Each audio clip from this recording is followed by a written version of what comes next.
Magandang hapon po sa atin lahat. Magaling ako na pauna. Parang unang makakatapos.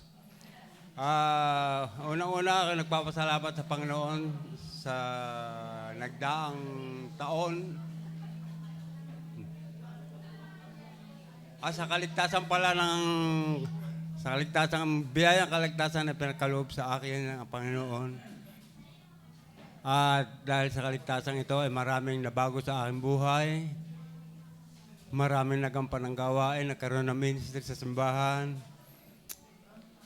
At naging masaya sa paglilingkod sa Panginoon. Salamat sa Panginoon. At pag narinig, hindi malaman sasabihin. Pag nasa... Salamat sa Panginoon at malakas ang katawan. Nakakapasama pa sa nakakapaglingkod pa na patuloy sa Panginoon sa gawain. Nagagampanan ang ang mga ministry na naipangako sa Panginoon.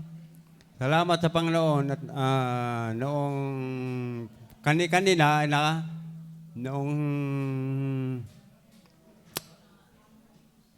salamat sa Panginoon, nakakasama pa rin noon sa outreaches at sa mga pray and fasting. Binibigyan ng lakas ng katawan ng Panginoon at iniingatan sa lahat ng pinupuntahan. Salamat din sa Panginoon at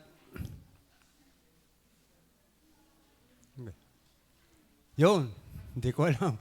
Salamat sa Panginoon at ng maraming bagay na nangyari sa akin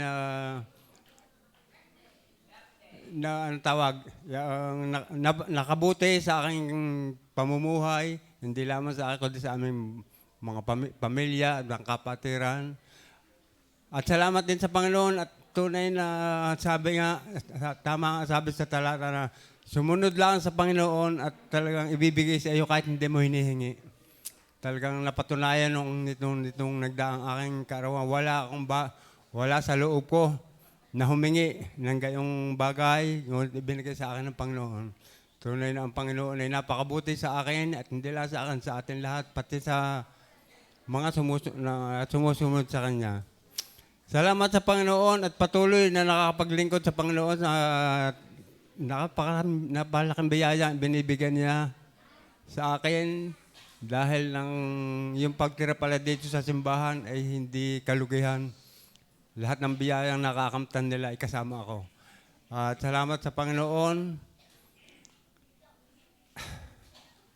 Salamat ko sa Panginoon ay may nakakasama na akong mga apo sa pananambahan at apo sa tuhod at sana mayroon pang abuting apo sa salampakan. Salamat po sa Panginoon at talagang hindi ko masabi ang sasabihin pag narinig. Napakarami magpapasalamat. Pero malapit na yata mag 4 minutes. Salamat po sa Panginoon pa. Ano pa sasabihin ko? Matagal pa. Ayun. Maraming salamat sa Panginoon at patuloy na binibigyan ako ng lakas ng katawan. At sana ay patuloy na bigyan pa ng malakas ng katawan para makapagpatuloy at paglilingkod sa Kanya. Maraming salamat po sa Panginoon.